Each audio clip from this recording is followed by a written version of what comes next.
Okay, we're going to do a quick follow-up on the decal tutorial, part one that we done.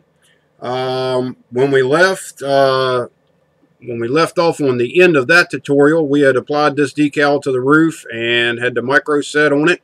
That was about an hour or so ago, and it's pulled down. It's not totally dry yet, as far as putting clear or anything over top of it, but it is pulled down and it is installed properly. And I'll hold it up here so you can see that decal. That's the one we put on the roof.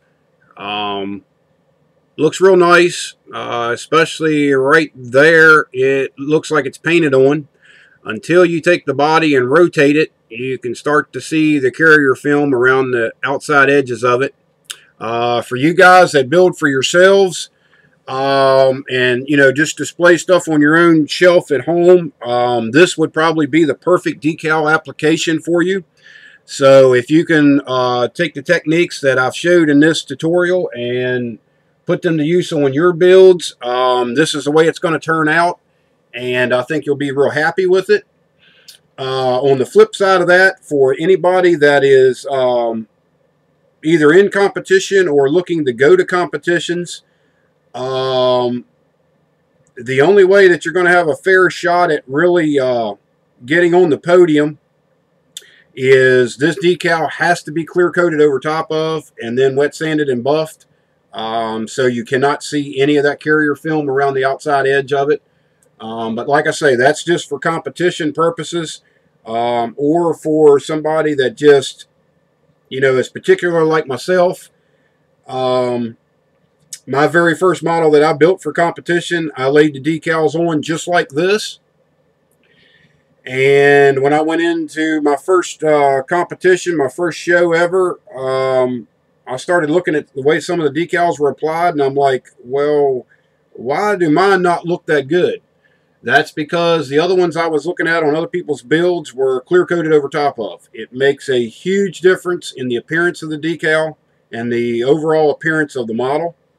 So I am going to show some of the steps to clear coat over top of decals. At a later date, I'm going to do a tutorial on that.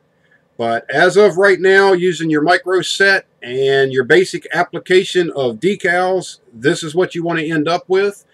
And if you practice this and get all your decals to come out that way, you have mastered the basics of decals.